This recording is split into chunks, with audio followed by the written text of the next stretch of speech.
सूचना के अधिकार अधिनियम को 15 वर्ष पूरे हो चुके हैं। आज ही के दिन 2005 में इस अधिनियम को संसद ने पारित किया था, जहां पर एक लंबा फासला तय किया है आरटीआई एक्ट ने। वहीं लगातार आरटीआई एक्टिविस्ट ने सरकार पर आरोप लगाया है इस एक्ट को डाइल्यूट करने का, यानी कि कमज़ोर करने का। फिलहाल लॉकडाउन में आरटीआई की प्रक्रिया भी प्रभावित हुई है, जहां पर एक तरफ पहले जो आवेदन आते थे खासकर डाक से, वो नहीं आ पा रहे हैं। वहीं पे ये भी खबरें आ रही हैं सामने कि सेंट्रल इन्फॉर्मेशन कमीशन ने सरकार से आग्रह किया है कि लॉकडाउन की अवधि में जो समय सीमा होती है आरटीआई का जवाब देने तथा अन्य प्रक्रियाओं के लिए, उसकी बाध्यता खत्म कर दी जाए। हमने बात की कॉमनवेल्थ ह्यूमन राइट्स इनिशिएटिव के वेंकटेश नायक से, जिन्होंने कहा कि फ़िलहाल लॉकडाउन के दौरान खास करके ज़रूरत है कि हर तरह की सूचना लोगों को उपलब्ध कराई जाए। सूचना के अधिकार अधिनियम को लगातार डाइल्यूट करने की कोशिश की जा रही है, ये आरटीआई एक्टिविस्ट का कहना है। अभी जबकि लॉकडाउन चल रहा है, ऐसी खबरें भी सामने आई हैं कि सेंट्रल इन्फॉर्मेशन कमीशन ने कहा है कि जो टाइम है रिस्पॉन्ड करने का, उसको बढ़ा दिया जाए। ऐसे में सूचना के अधिकार को अभी किस जगह पे देखते हैं आप? जी, देखिए वैसे तो इस कानून के पारित होने के समय से ही इसको संशोधित करने की कई सारे कोशिशें हुई थी। इस कानून के पारित होने के 1 साल के अंदर यूपीए सरकार ने फाइल नोटिंग्स को सूचना की परिभाषा के दायरे के बाहर रखने की कोशिश की थी, वो नाकामयाब रही। उसके बाद और भी बहुत सारे हथकंडे अपनाए गए इस कानून को दबाने के लिए, वो सारे नाकामयाब रहे। लेकिन पिछले साल एक संशोधन पारित हो गया इस कानून में, संसद द्वारा अनुमोदित हो गया। वो केंद्र सरकार को सारा अधिकार सौंपता है सूचना आयुक्तों के सेवाकाल और उनको दी जाने वाली तनख्वाह को तय करने के लिए। जी। आज की तारीख में जो लॉकडाउन के वजह से जो परेशानियां हो रहे हैं, वो कई प्रकार की परेशानियां हो रही हैं। एक तो सारी जानकारी जो सरकार देना चाहती है लोगों को, केवल उतना ही लोगों को लेना पड़ेगा। हक के तौर पे और कोई जानकारी मांगने का जो जरिया है वो तकरीबन खत्म ही हो गया है, क्योंकि लोग आरटीआई एप्लीकेशन फाइल करने के लिए सरकारी दफ्तर जा नहीं सकते क्योंकि दफ्तरें बंद हैं, या फिर लॉकडाउन की वजह से उनके आने जाने पर पाबंदी लगी है।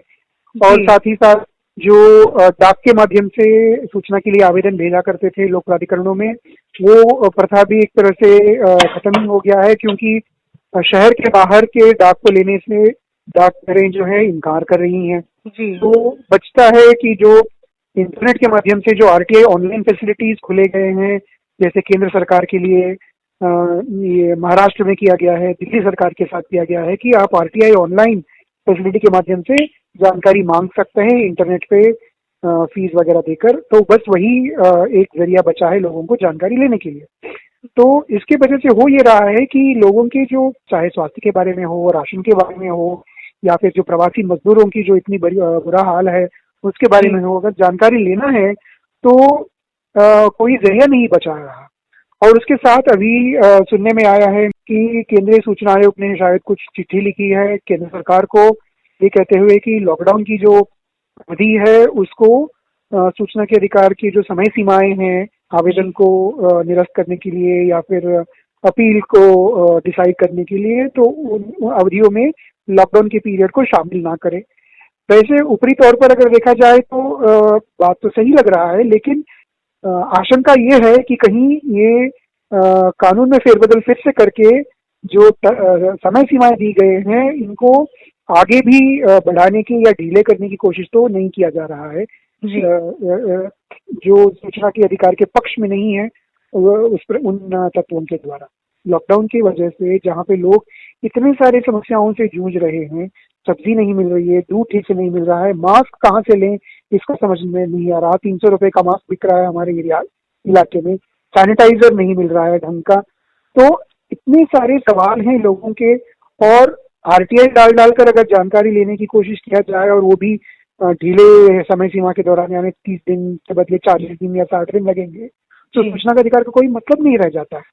आज के परिस्थिति में होना ये चाहिए कि हर सरकारी दफ्तर को काम शुरू करते ही हेल्पलाइन चालू कर देना चाहिए अपने अपने कामकाज के संबंध में, कि और उनको एडवर्टाइज करना जरूरी है कि कोई भी जानकारी अगर मौजूमानी मौखिक रूप से लेना चाहता है तो उस फोन नंबर पे फोन करें और उनको यदि मुमकिन हो तो तुरंत जानकारी उपलब्ध कराया जाए, या फिर फाइलों से अगर खोज के निकाल के देनी है तो 1-2 दिन के अंदर जानकारी देने की व्यवस्था की जाए। जहां पर अभी भी online right to information applications डाली जा सकती हैं, वहीं पे एक बड़ा तबका ऐसा भी है जिसके पास इंटरनेट नहीं है या स्मार्टफोन्स नहीं है और उनके लिए ये सुविधा उपलब्ध नहीं है।